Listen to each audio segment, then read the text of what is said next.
any of these political groupings, either armed or political, were pointedly and deliberately excluded. Imagine, sir, imagine, Mr. Chairman and members of the committee, the PLO's Yasser Arafat sitting together with the Popular Front's George Habash to decide on the fate of the state of Israel without Israel's participation. Second, the conference also sent a signal and set the stage for Ethiopia's dismemberment through Eritrean secession.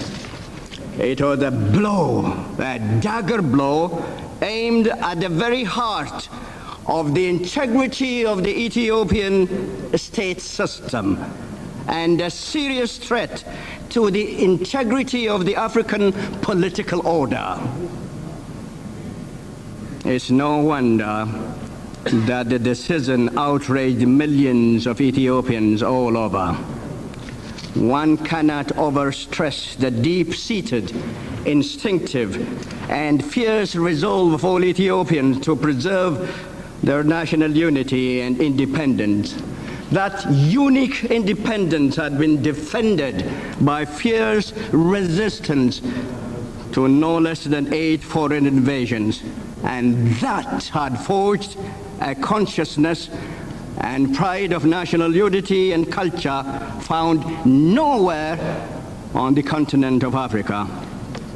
Those foreign invasions have by no means spared the territory known only in modern times as Eritrea.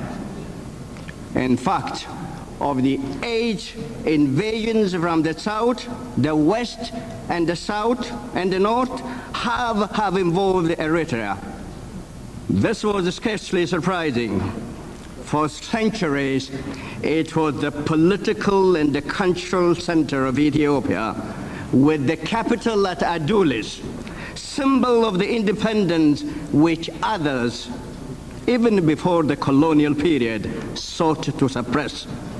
Ethiopia, as the cultural, political, and economic sector of the Horn and its coastline of Eritrea, stood as a vast barrier to both European and Arab expansionist designs.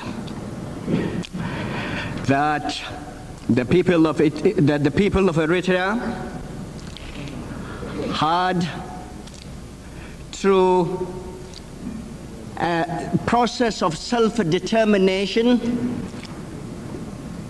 under the auspices of the United Nations, had exercised the right to determine and had determined that by deliberately and voluntarily linking their territory in federal association with Ethiopia was unfortunately conveniently forgotten.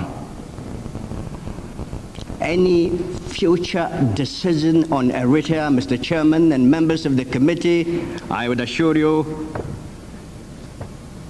if and when it is taken, would have to be taken not by the inhabitants of one province, but by the people of Ethiopia as a whole. Thirdly, the decision to let in the TPLF, the African counterpart of the Asian Khmer Rouge, I would like to call them the Khmer Noir. Yes. The decision to let in the TPLF and occupy Addis Ababa and grab state power was tragic and inexplicable. How an ideologically intoxicated, ethnically narrowly based guerrilla force, as Francis Le Monde did say in this morning's editorial, headed by a radical Stalinist with no experience to raise and administer a family, let alone administer a country of 50 million people, should be asked to march in and assume state responsibility is beyond me to comprehend, and I ask for divine intervention. That must be the first time when a self-declared Stalinist is sanctioned by the United States to take over state power. The upshot of all these decisions and actions is to seriously compromise Ethiopia's fundamental interests.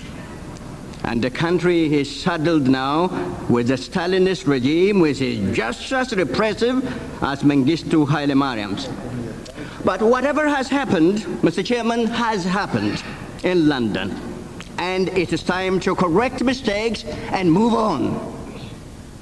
There is no suggestion on my part at any rate that there was any deliberate plan on behalf of Mr. Cohen or the State Department or the administration in general to put Ethiopia in jeopardy.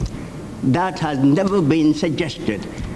Ethiopia is always in love with Americans and respectful of the traditions and values and democratic institutions of America. So it remains to this very day. But mistakes have been made, and it is important, I think, to correct the mistakes and move on. And how can we move on? Well, I think the first thing is that the United States should reaffirm its traditional support for Ethiopia's unity and territorial integrity. The conflict in Eritrea should be resolved within the framework of a united Ethiopia on the basis of some sort of federal association. Next, the United States should also work for the speedy democratization of the Ethiopian political system and the institution of multi-party democracy in the country. The U.S. should have as its immediate objective the broadening of the current narrowly based rebel junta so that the vast majority of people excluded from the system under the London arrangements could be embraced and brought into the system. It should also work for the withdrawal of the EPLF and EPRDF occupying forces from Addis Ababa and other towns, and their replacement by a national army and a police representing all ethnic groups in the country. To that end, Mr. Chairman, I urge Assistant Secretary of State, Mr. Cohen, to invite and preside over a conference of all political groups, both within and outside the country.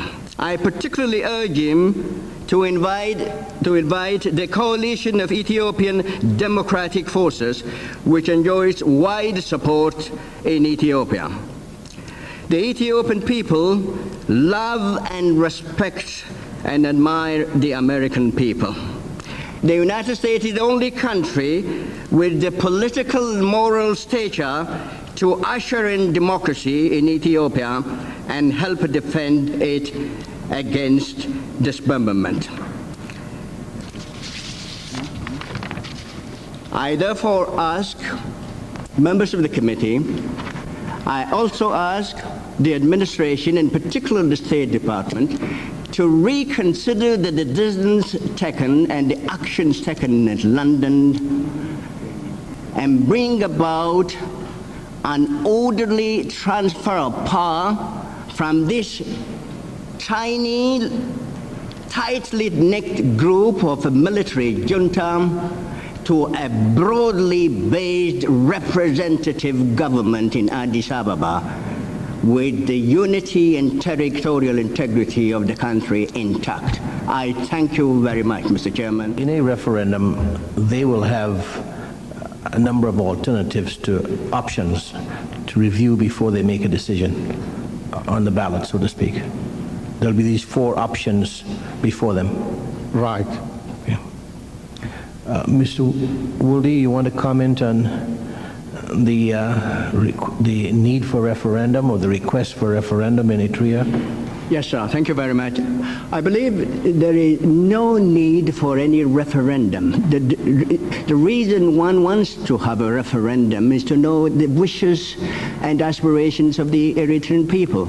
Now, the Eritrean people, through several processes from the end of the Second World War, had gone through the acts and different stages of self-determination. The 1947 Four Great Powers Conference decided to set up a commission of investigation, sent that committee or commission to Eritrea to investigate on what the people of Eritrea wanted to do. That commission came with a recommendation that the majority of people wanted to associate themselves with Ethiopia. But later on, the Four Power Great Commission's responsibility shifted from there to the United Nations. And the United Nations set up a United Nations Commission for Eritrea, which had 5 members of it, 3 of whom were violently opposed to the Ethiopian nation state, particularly Pakistan. That commission went to Addis Ababa, had attended rallies, went to churches, to synagogue, to mosques, visited schools and factories, and decided at the end of the day the vast majority of the people of Ethiopia want either total association with Ethiopia or some form of federal association. The commission went back to the United Nations and drafted a federal constitution for Eritrea, which was approved by the people through the Eritrean Assembly. And therefore, the decision on whether to belong or be member of Ethiopia has already been taken by the people of Eritrea. One cannot give the right of self-determination every 15 years or 20 years or every generation. But if it is found necessary at some point in the future for the people of Eritrea to decide the future, well then, since there are so many developments since the Second World War, and the people of Ethiopia are affected in many ways through direct cultural, political, and economic interrelationship, that opportunity or that referendum should be made available, should be made open to the people of Ethiopia, and so that the people of Ethiopia should decide. And more importantly, it should also be suggested the decision on whether one should have a referendum in Eritrea or the whole of Ethiopia should be preceded by the democratization of the political life of the people of Eritrea and Ethiopia.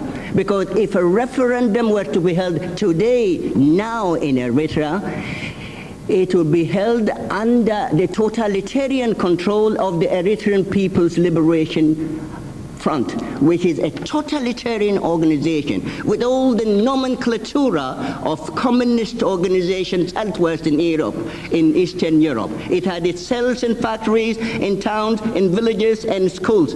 And people will be forced, literally forced to vote for the referendum. There are some of us who cannot speak for unity of Ethiopia, even in this country. We are harassed. Is it possible for an Eritrean living in Eritrea under these conditions to vote of his own free will to join Ethiopia? And therefore, these are some of the considerations that have been taken into place, Your Excellency. Thank you very much.